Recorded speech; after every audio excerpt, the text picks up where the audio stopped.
Bonjour à toutes et à tous. Je vous propose de prier pour commencer. Dieu notre Père, nous voulons nous tenir humblement devant toi ce matin, reconnaissant que sans toi nous ne pouvons rien faire. Nous n'avons aucun avenir sans toi. C'est à toi que nous devons l'existence, c'est à toi que nous devons chaque pas que nous faisons chaque jour. Sans ton consentement, nous ne serions pas là où nous sommes. Tu tiens en ton pouvoir l'univers. Chaque détail de notre vie n'échappe pas à ton œil, à ton entendement. Rien ne te surprend. Les événements de la vie sont entre tes mains et nous voulons reconnaître ta majesté. Nous voulons nous soumettre à ta parole ce matin. Viens nous parler. Viens nous questionner. Viens nous remettre en question. Viens nous corriger. Viens nous édifier. Viens nous consoler. Viens nous diriger par ta parole que nous allons entendre ce matin. Pour tous ceux qui écoutent, je demande que tu leur donnes un cœur attentif, un cœur disposé, de sorte qu'ils puissent discerner quelle est ta volonté, qu'ils puissent retenir ta parole et la mettre en pratique. Je m'inclus dedans et pour moi-même, je demande que tu me donnes les mots justes afin que je puisse exprimer avec justesse ce qui est écrit dans ta parole, malgré mes mots imparfaits. Je le demande au nom de Jésus-Christ. Amen. J'imagine que pour les plus âgés d'entre nous, ceux qui sont au moins majeurs, donc responsables de leurs décisions, vous est déjà arrivé d'avoir à prendre une décision assez risquée, audacieuse et qui, de votre appréciation, pourrait avoir un impact sur toute votre vie. Je ne sais pas si on vous posait la question, à quoi vous penseriez la fois où vous avez pris une décision qui était capable de changer votre avenir. Est-ce que certains d'entre nous, je m'adresse qu'aux adultes, pas les petits-enfants, ont déjà pris ce genre de décision? Est-ce qu'il y a quelqu'un qui n'a jamais pris ce genre de décision? Qui lève la main, celui qui n'a jamais pris ce genre de décision. Alors, qui a déjà pris ce genre de décision? Presque tout le monde.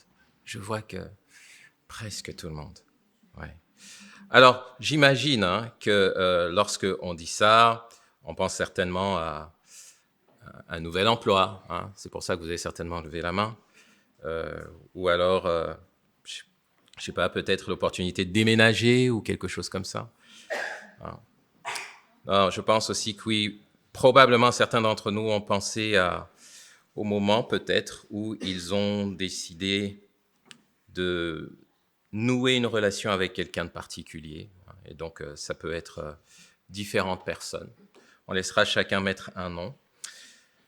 Il arrive souvent, effectivement, que dans notre monde, on ait à prendre des décisions qui ne soient pas simples. On sent que c'est la décision qui est à prendre, il y a quelque chose à faire, mais ça comporte un risque. Et c'est un peu l'histoire qu'on va parcourir ce matin dans ce livre de Ruth. Nous sommes au chapitre 3. Et avant d'attaquer le chapitre en lui-même, je pense qu'il est bon de rappeler le contexte de ce livre de Ruth, se rappeler pourquoi ce livre a été écrit. Alors, ça fait déjà 3 dimanches que nous sommes sur cette série du livre de Ruth, et on a pu évoquer au moins 2 choses concernant ce livre. Je me souviens que Paul, lorsqu'il a prêché sur ce livre, moi-même lorsqu'il l'a lu, il nous a rappelé que ce livre dans la Bible hébraïque se trouve juste après le livre des Proverbes. Et le dernier chapitre du livre des Proverbes, il parle d'une femme de valeur, une femme vertueuse. Et dans la Bible hébraïque, juste après le livre des Proverbes, on a le livre de Ruth. Comme pour illustrer, donner un exemple de ce qu'est une femme vertueuse. Donc on pourrait dire que ce livre parle très certainement, nous donne une illustration de certains principes qu'on trouve dans le livre des Proverbes.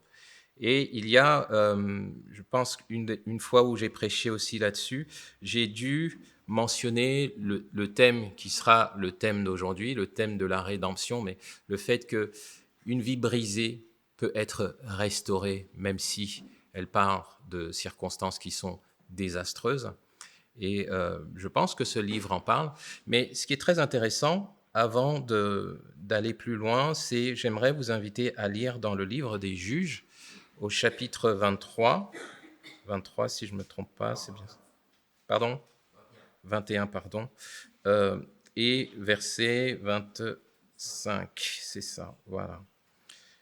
On va lire ensemble ce chapitre, ce verset, pour commencer. Juge, le dernier chapitre, verset 25. Voilà ce qu'il est dit. En ces temps-là, il n'y avait pas de roi en Israël. Chacun faisait ce qu'il jugeait bon. Voilà ce qui est écrit dans le livre des Juges, et dans nos versions de Bible, le livre des Juges précède le livre de Ruth. Puis maintenant, je voudrais vous inviter à aller à la fin du livre de Ruth. Hop, on va donc au chapitre 4, et on va au tout dernier verset, qui est le verset 22. Donc le verset 22 est au milieu d'une phrase et ça dit « Qui eut pour fils Isaïe, qui eut pour fils David ». Alors, pour tous ceux qui sont familiers avec la Bible, on sait que le David dont on parle ici, c'est le roi que Dieu avait choisi et que Dieu nommait le roi selon son cœur. Lorsqu'on fait le contraste entre le livre des Juges qui se termine en disant « Il n'y avait pas de roi » et le livre de Ruth qui vient après le livre des Juges et qui parle de David, on comprend que le livre de Ruth fait un pont entre une période qui est une période d'instabilité morale, instabilité spirituelle, et la période où Dieu va instaurer un roi. Le livre de Ruth répond à comment est-ce que Dieu a mis en place un plan pour faire venir le roi qui devait rétablir l'ordre en Israël. C'est ça le but du livre. Le but du livre, c'est expliquer ce que Dieu a fait pour établir un roi. Et en fait, le livre de Ruth explique le plan de Dieu pour la venue du roi. Ça a commencé où? C'est de ça que nous informe ce livre. Et Dieu a choisi des personnes ordinaires pour faire venir un personnage extraordinaire. Et ce plan-là nous est expliqué dans le livre de Ruth au travers de l'histoire d'une femme étrangère, moabite, et aussi d'une femme qu'il avait adoptée pour fille quelque part. Voilà donc le cadre dans lequel nous allons méditer le texte d'aujourd'hui. Il s'agit en fait d'une période où, en Israël, chacun fait ce qu'il veut. C'est un petit peu le chaos du point de vue spirituel, et puis une famille qui, alors qu'il y avait en Israël une famine, s'est éloignée du territoire d'Israël, elle est allée en terre de Moab. Là-bas, ils ont connu quelques drames. Un homme, sa femme et les 2 enfants sont partis en terre de Moab. Le mari est mort, les 2 enfants sont morts. Cet homme s'appelait Élimélec. Sa femme, Noémie, reste seule. Et alors que ses 2 fils s'étaient mariés, Noémie décide de repartir en Israël parce que la famine est finie. Et il y a un temps de décision, déjà là au premier chapitre de ce livre, où finalement Noémie va se séparer de ses belles-filles. Une, qui s'appelle Ruth, choisit de l'accompagner en terre d'Israël. Donc nous avons vu tout ça pendant les prédications d'avant, ainsi que ce qui est advenu par la suite, où Ruth est allée glaner dans un champ pour avoir de la nourriture. Et là, elle a rencontré un parent du mari de Naomi, du défunt mari de Naomi, à savoir Boaz. Et ce parent a été généreux envers elle, puisqu'elle a pu glaner dans son champ. Et Naomi lui a conseillé de rester dans ce champ-là pour pouvoir glaner de la nourriture, puisque Naomi et Ruth étaient devenues pauvres. Elles étaient sans ressources. Donc, elles sont dans un contexte où elles sont grandement dans le besoin et elles dépendent de la générosité de Boaz, de personnes qui ont des champs où elles peuvent avoir de la nourriture. Ruth a choisi de suivre Noémie malgré la perspective selon laquelle, en suivant Noémie en Israël, elle serait probablement mal vue parce que historiquement, les Moabites étaient des ennemis d'Israël et Dieu avait formellement interdit à l'époque qu'un juif, un hébreu, se marie avec une Moabite pour des raisons historiques qui se trouvent dans la première partie de la Bible. Donc, suivre Noémie, c'était faire un choix normalement qui était difficile. Mais Ruth était déterminée, elle avait dit à Noémie, « Ton Dieu sera mon Dieu, ton peuple sera mon peuple, là où tu mourras, je mourrai, là où tu seras enterré, je serai enterré. » Et donc, elle avait décidé d'embrasser cette adversité, cette pauvreté. Ce qui a touché le cœur de Noémie, et Noémie a continué de vivre avec Ruth, malgré le fait qu'il y avait finalement une faveur de la part de Boaz, où elles avaient pu glaner pas mal de grains, d'orge. Noémie restait quand même préoccupée par l'avenir de Ruth. Et nous allons lire donc dans le texte, maintenant que j'ai expliqué tout ceci, quelles sont les préoccupations de Noémie. Et on va lire du verset 1 jusqu'au verset 7. Le message que je vous partage ce matin, je l'ai intitulé « L'audace de la foi et la grâce de la rédemption ». Et on va comprendre pourquoi. Lisons d'abord donc les 7 premiers versets de ce chapitre 3.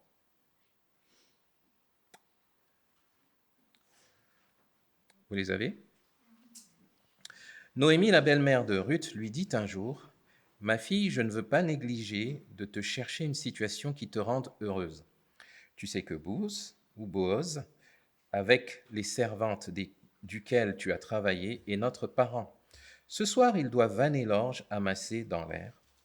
Lave-toi donc et parfume-toi, puis mets tes plus beaux habits et rends-toi à l'air où il bat son orge. Mais ne fais pas connaître ta présence avant qu'il ait fini de manger et de boire. Quand il se couchera pour dormir, note bien l'endroit où il s'installe. Approche-toi, écarte la couverture pour lui découvrir les pieds et puis couche-toi là. Il te dira alors ce que tu devras faire. » Ruth lui répondit, « Je ferai tout ce que tu me dis. » Elle descendit dans l'air et suivit toutes les instructions de sa belle-mère. Boaz mangea et but, et il fut très content. Puis il alla se coucher au bord du tas d'orge. Alors Ruth s'approcha tout doucement. Elle écarta la couverture pour lui découvrir ses pieds et se coucha là. Voici les 7 premiers versets. Alors, la situation, comme je le disais tantôt, c'est que Ruth, une fois arrivée en terre d'Israël, a demandé la permission à sa belle-mère d'aller chercher à manger, et il y avait une loi qui autorisait les pauvres à aller glaner tout ce que les moissonneurs laissaient tomber. Donc c'est comme ça qu'elles ont eu à manger, et il s'est trouvé que le champ où allait Ruth, c'était le champ de Boaz, qui est un parent de Noémie, et elles ont eu beaucoup à manger. Mais comme chaque année, la moisson, c'est pas toute l'année. La moisson, ça s'arrête à un moment donné. Et dans ce qu'on voit dans cette partie du texte, on voit que Noémie dit à Ruth que Boaz va être en train de vanner, il va vanner l'orge qu'il a amassé dans l'air. Ça veut dire qu'on est à une période où on arrive à la fin de la moisson de l'orge. En réalité, la fin de la moisson de l'orge, ça durait environ 2 mois. Elle était suivie de la moisson de blé. Mais au moment où Boaz fait cela, il y a pratiquement, ils sont pas loin de finir aussi la moisson de blé, et bientôt on va tout amasser. Donc le souci de Noémie pourrait être de dire, on a été béni pendant un temps, mais elle aimerait qu'il soit béni plus longtemps. Elle cherche une solution plus permanente à leur avenir, en particulier à l'avenir de sa belle-fille. C'est pourquoi elle est préoccupée et elle dit « J'aimerais pas négliger de te chercher une situation qui te rende heureuse ». Dans certaines versions de la Bible, on n'a pas cette expression, une situation qui te rende heureuse. On a « je ne voudrais pas négliger de te trouver un lieu de repos pour que tu sois heureuse ». Alors tout le monde comprend que quand elle parle d'un lieu de repos pour qu'elle soit heureuse, c'est qu'en fait, elle dit « je ne voudrais pas négliger que tu trouves un foyer où tu vas te marier ». N'est-ce pas? Tout le monde le comprend. Tous les couples mariés peuvent témoigner que le mariage, c'est un lieu de repos. N'est-ce pas? J'ai dit quelque chose de drôle? Mais dans le regard de Noémie, c'est ça. C'est ça, le mariage, c'est un lieu de repos pour être heureux. En tout cas, pour une femme comme Noémie ou comme pour Ruth qui était veuve, ça avait vraiment cette signification-là parce que sans époux, elles étaient sans ressources. Il n'y avait personne pour subvenir à leurs besoins. Elles comptaient sur la loi de Dieu qui avait permis aux pauvres de glaner de la nourriture dans les champs. Donc, en fait, c'est ce que propose Noémie à sa belle-fille, un plan pour pouvoir trouver un époux. Alors, je voudrais aussi ouvrir une petite parenthèse. Ce texte, moi, on me l'a déjà présenté aussi comme un exemple, un guide qui encourage les jeunes femmes à aller au-devant des jeunes hommes lorsque ceux-ci sont timides pour pouvoir leur faire des propositions. Mais je pense que ce texte, comme on va le voir, est beaucoup plus profond que ce thème-là, qui est légitime, vouloir trouver un époux, même de nos jours, et qui est même parfois très sensible. Ici, Ruth, ce qu'elle propose Noémie, ce qu'elle propose à sa belle-fille, c'est d'aller à la rencontre de Boaz. Alors pourquoi? Parce que dans la loi qui avait été donnée dans le livre du Deutéronome, on va peut-être voir s'afficher si tu veux bien, Kevin, dans le livre du Deutéronome au chapitre 25. Non, j'ai dit Deutéronome. J'ai bien dit Deutéronome. Ah d'accord, j'ai dit Lévitique. Ah d'accord, je pensais Deutéronome, mais ce n'est pas grave, je vais en parler. Pardonne-moi, Kevin. Alors, dans le livre du Deutéronome, il y a une loi qui s'appelle le Lévira, qui anticipe ce qui se passe lorsque une femme mariée perd son mari sans avoir eu d'enfant. Ce qui se passe, c'est qu'en général, le mari était propriétaire des biens, souvent des terres, et lorsque le mari meurt, la femme est démunie. Et le Seigneur avait mis en place ce qu'il fallait dans la loi pour que la femme ne se retrouve pas démunie si elle n'avait pas d'enfant. Il fallait préserver le nom du défunt mari, il fallait préserver ses propriétés, et pour cela, il avait mis en place ce qu'on appelait un rédempteur, quelqu'un qui avait la responsabilité de reprendre à son compte ce qui appartenait au défunt mari. C'est la loi du Lévira. Et donc, il pouvait, si c'était par exemple le frère du défunt, ou alors s'il n'avait pas de frère, l'oncle paternel du défunt, ou s'il n'avait pas d'oncle paternel, un proche parent, il avait le droit d'épouser la femme, et le premier enfant qu'il allait donner à la femme allait être l'héritier du défunt mari. Donc il se trouve que Noémie a perdu ses 2 fils, et les filles qui avaient épousé ces 2 fils n'ont pas eu d'enfants. Et c'est pour ça que Noémie propose à Ruth ce qui a à voir avec cette loi du Lévira. Et le proche parent qu'elle identifie, c'est Boaz. Donc, Noémie est à la recherche d'un rédempteur pour Ruth. Pourquoi elle pense à Boaz? Parce que Boaz il remplit les critères du rédempteur. Pour être rédempteur, il fallait avoir les capacités, donc les capacités matérielles. Donc Boaz est celui qui détient le champ où Ruth va glaner. Donc, a priori, il a les moyens de s'occuper matériellement de Ruth, il fallait qu'il soit légitime. Il est mentionné ici comme un proche parent. Il fallait aussi qu'il soit disponible. Et on voit en fait que Noémie analyse que Boaz va être disponible. Disponible dans quel sens? Disponible pour discuter de la question parce qu'il arrive à la fin de la moisson, il va être un peu moins occupé. Et Noémie discerne que c'est le bon moment. Et puis surtout, il fallait qu'il soit volontaire. Un proche parent pouvait décider de ne pas racheter, puisque quand on est rédempteur, on rachète. Il pouvait décider de ne pas racheter la personne qui était dans le besoin. Donc, il y a un problème de pauvreté, et Noémie identifie une solution potentielle. C'est ça qu'elle propose à Ruth. Et Ruth accepte. Ruth accepte de suivre les instructions de sa belle-mère. Et dans tout ce qu'on a lu, Ruth va faire mot pour mot tout ce que sa belle-mère a dit. De quoi nous parle cette première partie? Elle nous parle d'une attitude qui peut être un enseignement pour nous aussi, alors que ces deux femmes sont confrontées à un problème pour avoir un avenir plus pérenne. Ruth et Noémie mettent en action leur foi. Elles n'attendent pas qu'une autre solution arrive. Il y a eu déjà la providence de Dieu qui a fait qu'elles peuvent glaner de la nourriture dans un champ, mais Noémie se souvient de la loi de Dieu et elle veut mettre à profit les promesses de Dieu pour avoir un meilleur avenir. Elle ne fait pas juste qu'y croire, elle décide de prendre à son compte ce qu'il y a dans la loi et de le mettre en action. Elle a une foi agissante. Et ça, c'est un point qui est important pour nous. Ce n'est pas seulement une foi agissante.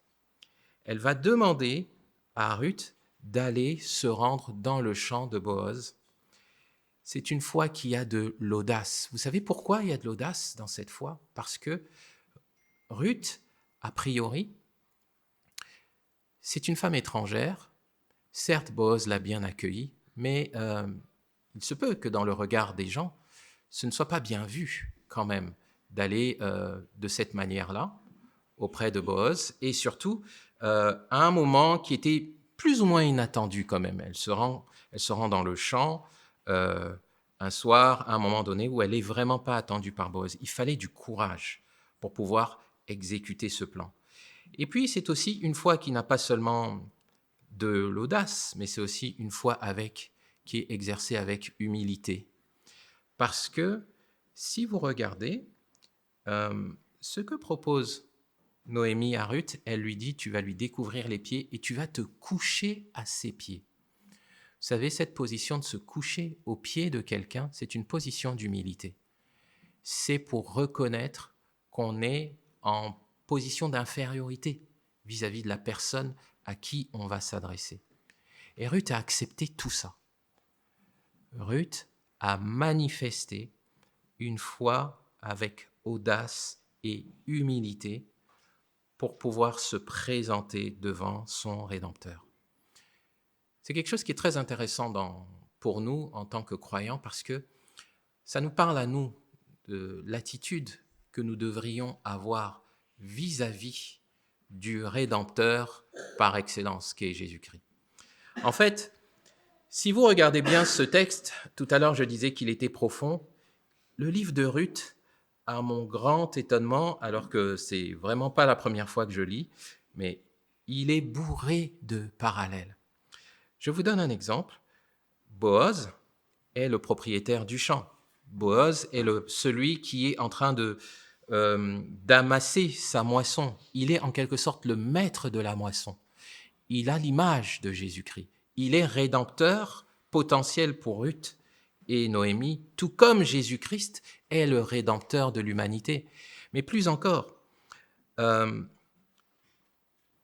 Jean le Baptiste, lorsqu'il a parlé de Jésus en disant qu'il n'était pas lui le Messie, Jean-Baptiste a dit ceci. Il a dit « Je ne suis pas digne de lui ôter ses souliers, sa sandale. Et ensuite, il a rajouté, celui qui vient après moi, il a son vent à la main, il va nettoyer son air. Jean-Baptiste fait référence à ce passage qu'il y a dans Ruth. Il fait référence au personnage il identifie Jésus à un maître de la moisson, exactement comme Boaz. En fait, Jean le Baptiste même dit que Jésus est le Rédempteur. Et tout ce livre de Ruth n'arrête pas de faire des parallèles entre ce qui va se passer dans l'histoire de Ruth et Noémie et ce que Jésus accomplit pour l'humanité en tant que Rédempteur. Et ici, la première des choses que nous voyons, c'est comment la foi avec humilité et audace est celle que nous devons avoir pour nous présenter devant le Rédempteur. Et de la même manière que Ruth et Noémie faisaient face à un problème, si elles n'avaient pas de secours, leur existence était en danger. C'est pareil pour l'humanité en fait. L'humanité, même si elle ne s'en rend pas compte, elle court un grand danger. Tous les hommes, s'ils ne prennent pas cette décision un jour, courent droit à la perdition. Le Seigneur Jésus a dit qu'il est venu sur cette terre, il est venu pour se donner afin que ceux qui croient en lui aient la vie éternelle. Mais ils échappent à la perdition. Il y a un vrai danger. Il faut que quelqu'un secoure l'humanité. L'humanité est dans le même type de danger du point de vue spirituel que Noémie et Ruth. On a parfois l'illusion du monde qui donne une sécurité temporaire, mais ce dont on a besoin, c'est une sécurité permanente. Et Jésus-Christ est celui qui offre la sécurité permanente. C'est exactement la même situation que celle dans laquelle se trouvent Noémie et Ruth. Noémie a bien analysé le problème. Une foi qui réfléchit, une foi avec humilité et une foi avec audace. La foi qui réfléchit, c'est Noémie. Celle qui agit avec humilité et audace, c'est Ruth. Ruth s'en va donc au champ. Et elle fait tout ce que lui a demandé sa belle-mère. Et ensuite, elle attend. Lisons la suite du verset, du passage, du verset 8 jusqu'au verset 13. Au milieu de la nuit, Boaz eut un frisson, il se pencha en avant et s'aperçut qu'une femme était couchée à ses pieds. « Qui es-tu » lui demanda-t-il. « Je suis Ruth, ta servante. Veuille me prendre sous ta protection, car en tant que proche parent, tu es responsable de moi. »« Que l'Éternel te bénisse, ma fille, lui dit-il. Ce que tu viens de faire est une preuve d'amour envers ta belle-mère, encore plus grande que ce que tu as déjà fait.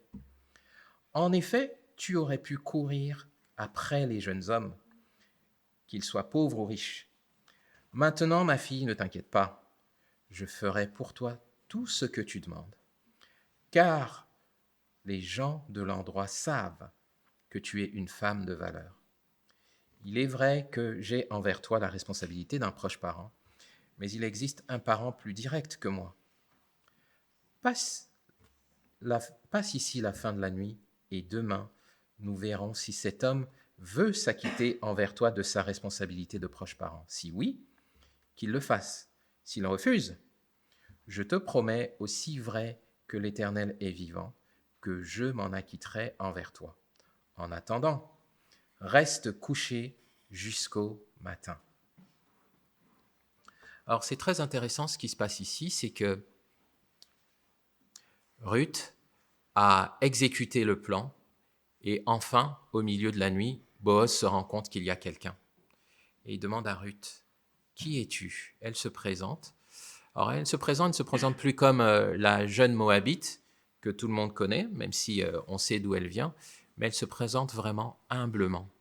Elle vient devant son Rédempteur avec humilité pour lui demander sa protection.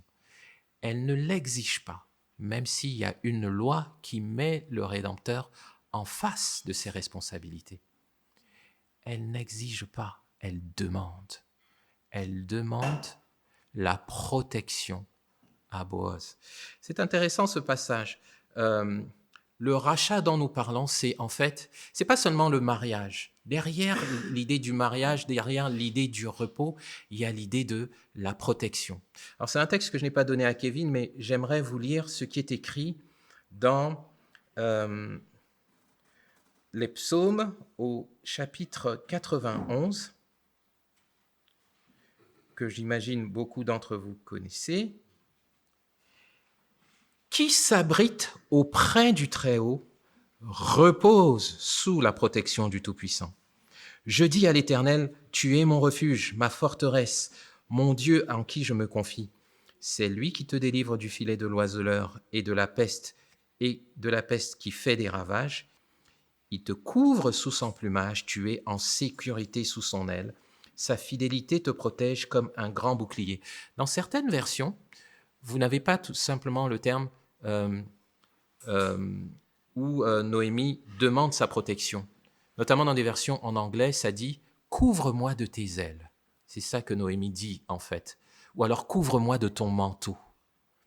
C'est la même image que demander à quelqu'un en fait de prendre pour femme, qu'il la couvre. Mais ça revêt l'idée de « Deviens mon protecteur, deviens celui qui va me protéger du danger, celui auprès de qui je serai en sécurité. » Vous savez, quand je méditais ce passage, je me suis dit, ah bon, c'est ça que Ruth attend d'un époux? Et ça questionne soi-même. Moi, je suis un mari. Je me suis dit, en fait, c'est ça qu'une épouse attend d'un époux, qu'il devienne celui auprès de qui elle reçoit la protection, la sécurité, au moins physique. On sait tous que c'est Dieu surtout qui la pourvoit, mais ça fait partie des responsabilités de l'époux, là, tel que Ruth en parle. Et souvent, dans les groupes de femmes, on étudie Ruth. Mais moi, je crois qu'on devrait étudier Ruth dans les groupes d'hommes. C'est vrai. On devrait étudier ce passage dans les groupes d'hommes pour dire, regardez ce que l'image de l'époux. Et Ruth, avec humilité, demande. Elle n'exige pas, elle demande. Cette scène de Ruth, je ne peux m'empêcher de vous partager d'autres textes. Il me semble qu'il y a dans les textes que je t'ai partagés, Kevin, Matthieu au chapitre 11, du verset 28 à 29.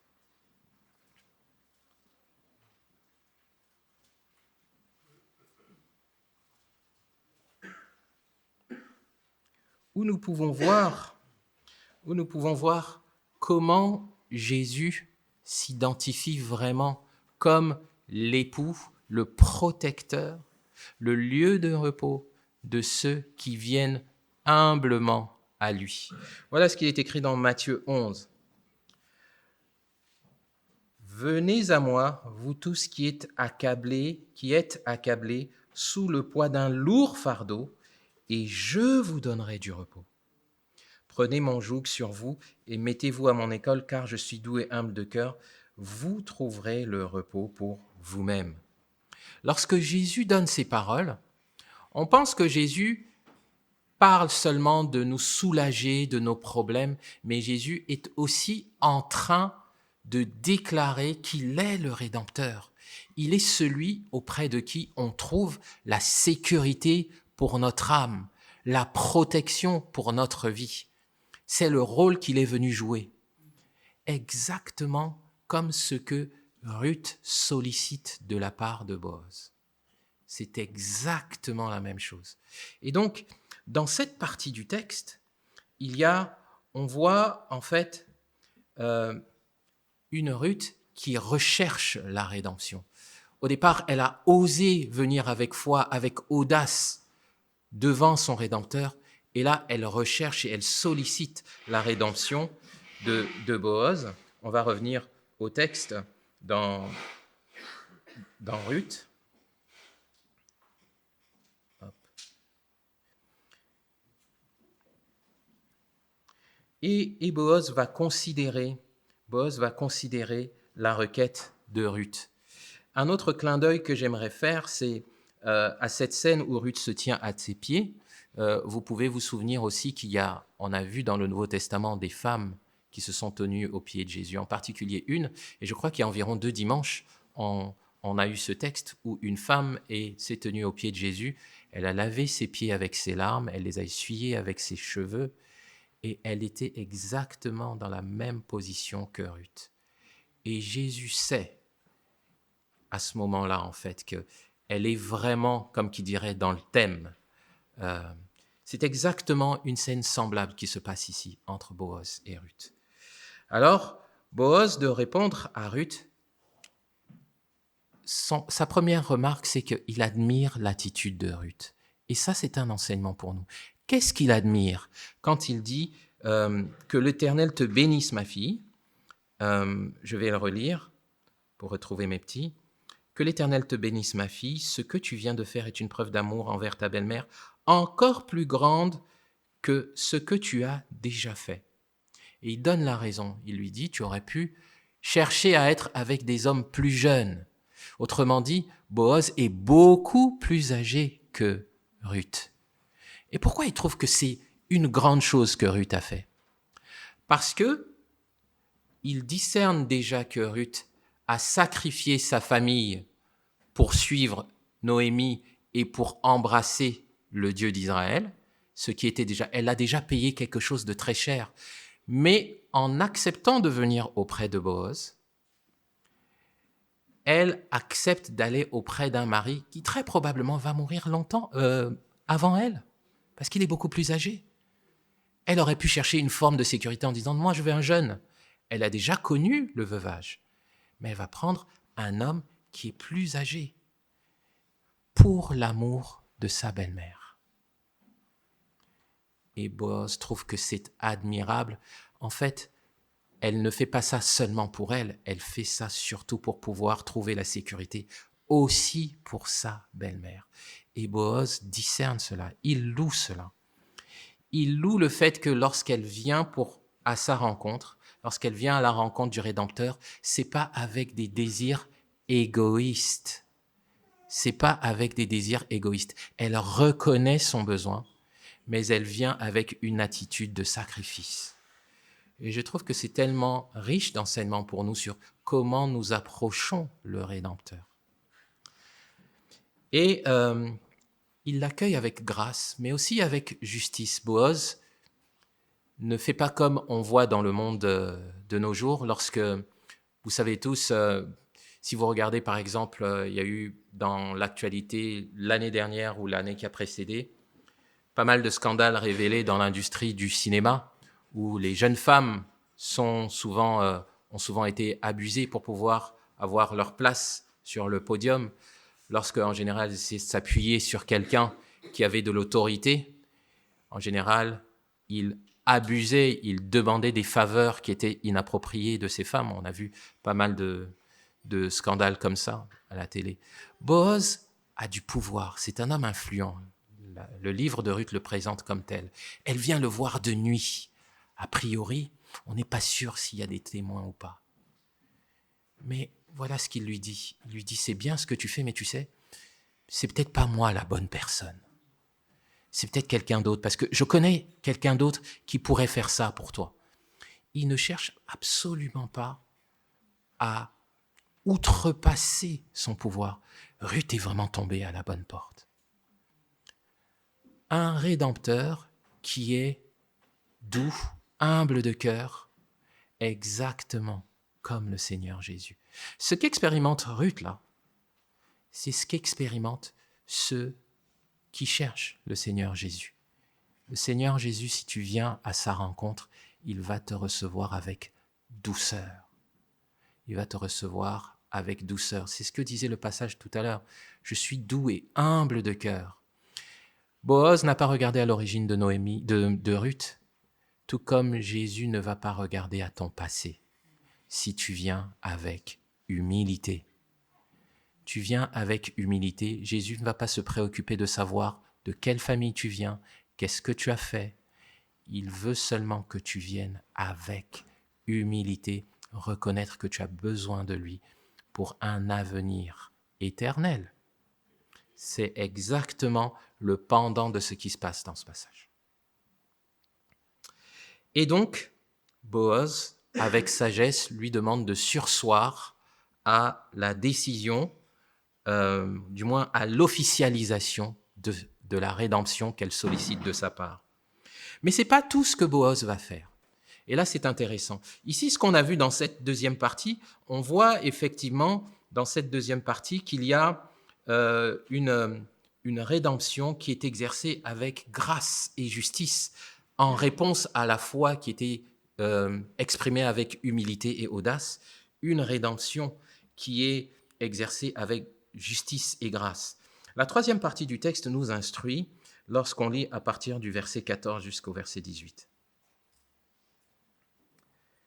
Donc Boaz lui a demandé de rester couché jusqu'au matin, et voilà ce que ça dit à partir du verset 14. Elle resta couchée à ses pieds jusqu'au matin, puis elle se leva au petit jour, avant que l'on puisse se reconnaître, car Boaz lui avait dit, « Il ne faut pas que l'on sache qu'une femme est venue sur l'air. » Avant qu'elle parte, il lui dit, « Donne la cape que tu portes, tiens-la bien. » Elle la tint, et il y versa 25 litres d'orge, et l'aida à les charger sur elle, puis elle rentra à la ville. Quand elle arriva chez sa belle-mère, celle-ci lui demanda « Comment les choses se sont-elles passées, ma fille ?» Alors Ruth lui raconta tout ce que cet homme avait fait pour elle. Elle ajouta « Il m'a même donné ces 25 litres d'orge, car il m'a dit « Tu ne retourneras pas les mains vides auprès de ta belle-mère. » Noémie lui dit « Maintenant, ma fille, reste là jusqu'à ce que tu saches comment les choses tourneront, car cet homme ne se donnera aucun répit avant d'avoir réglé cette affaire aujourd'hui. » Alors là, qu'est-ce qui se passe? Ruth rentre, mais avant qu'elle rentre, Boaz lui dit « Tu ne vas pas rentrer sans rien. » Il lui donne 25 litres d'orge. J'ai essayé d'évaluer, ça devait peser combien à peu près. Alors ça devait peser près de 20 kilos par là, environ 20 kilos qu'il lui a donné. Je ne sais pas si vous avez déjà fait le trajet avec un... parfois, il m'arrive d'aller acheter des sacs de riz de 20 kilos. Je les transporte du magasin jusqu'à la voiture.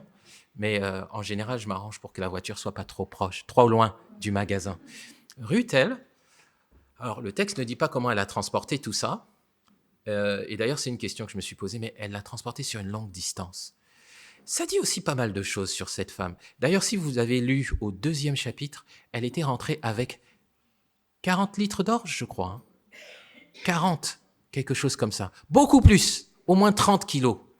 Elle est rentrée. C'est une femme qui est vaillante. Boaz avait déjà vu ça. Il voit que c'est une femme qui est de bonne moralité et qui est vaillante. Elle est travailleuse, elle travaille dur.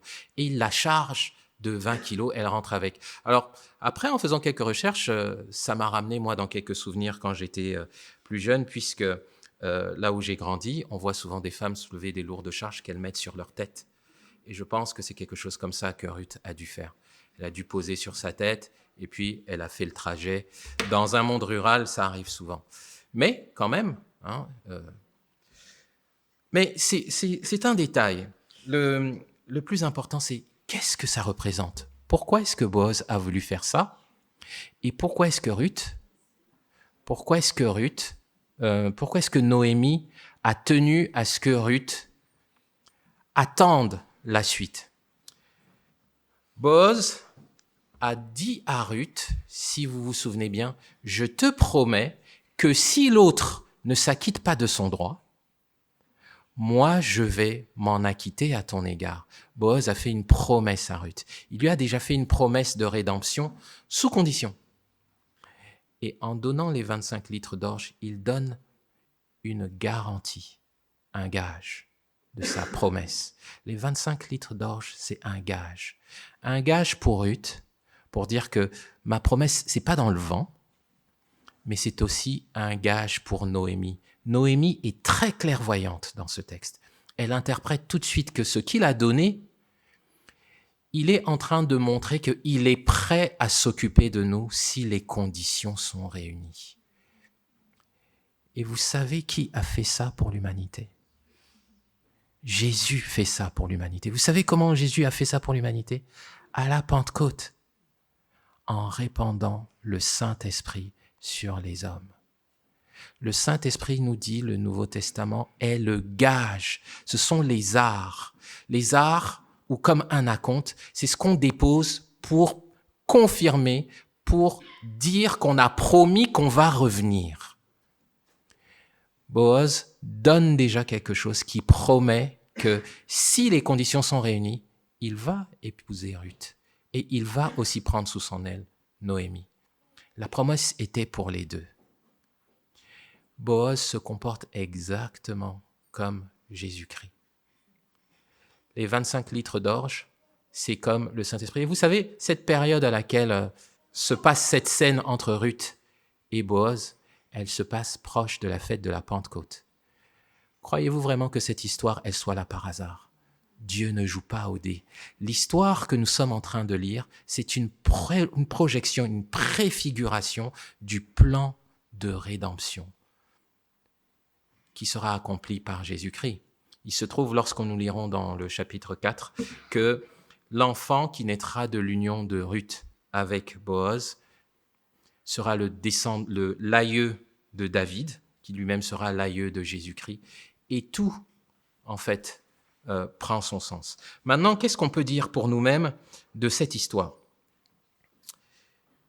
Nous savons qu'il est bon pour nous de nous approcher de notre Rédempteur avec foi, avec humilité, mais aussi avec audace, pour pouvoir obtenir la rédemption, qui consiste à ce que quelqu'un prenne sur lui nos problèmes, nos péchés. À la croix, Jésus a racheté l'humanité, il a pris les péchés de l'humanité. C'est comme ça qu'il a accompli notre rédemption. Il a payé avec son sang. Mais pour ça, nous devons nous approcher avec audace, mais aussi avec humilité de Jésus. Jésus est disponible, mais il faut que tu t'approches de lui. Jésus est disponible, mais il attend que tu t'approches de lui. Boaz ne serait pas allé voir Ruth. C'est Ruth qui est allée voir Boaz. Quand Boaz a vu Ruth, il l'a accueillie favorablement. Si tu n'as pas pris cette décision qui change la vie, de demander la rédemption à Jésus-Christ, sache que Jésus est disponible. Il est capable. Il est légitime. Et Jésus t'invite. C'est le premier enseignement pour quiconque dans cette salle n'a pas donné sa vie à Jésus. Pourquoi attendre? Tu peux le faire là, aujourd'hui, tout de suite. Ça se passe entre Jésus et toi. Maintenant, tu peux prier dans ton cœur, Seigneur, je veux que tu me reçoives dans ta famille, je veux que tu deviennes mon Seigneur, mon Sauveur, mon Rédempteur. Jésus-Christ a dit, je ne renverrai pas celui qui vient à moi. Ce message est pour toi maintenant, que tu sois un petit enfant ou un grand, un adulte. Saisis ce message avec foi et audace. Et sache que Jésus tient ses promesses. Il versera dans ta vie son esprit comme gage qui montre qu'il reviendra te prendre au moment où il régnera aux yeux de tous. Et c'est aussi un enseignement pratique pour nous pour avoir une foi qui est agissante, une foi qui est pratique. La foi, c'est pas théorique. La vraie foi inspire l'action. Voici tous les enseignements qu'on peut tirer de ce passage, et il y en a bien d'autres. Vous comprendrez, vu le temps que j'ai mis à exposer ces choses, que je vais devoir m'arrêter là. Mais en tout cas, soyons encouragés par un Seigneur Jésus-Christ qui nous a donné cette histoire pour montrer comment il nous attend, nous aussi, sur l'aire de baptême.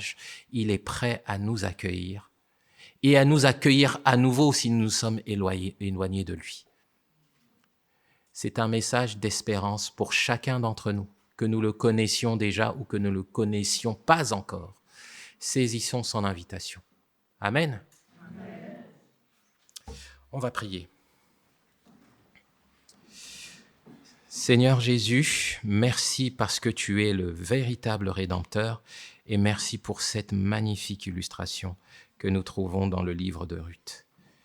Merci parce qu'elle est édifiante. Elle nous aide à comprendre, à te comprendre. Aide-nous à saisir l'invitation que tu nous as tendue. Aide-nous à nous souvenir que c'est par grâce que nous avons été sauvés. Tu as payé, tu nous as rachetés avec ton sang. Aide-nous à continuer de méditer ces paroles et à trouver comment les mettre en pratique dans nos propres vies. Pour la gloire de ton nom. Amen.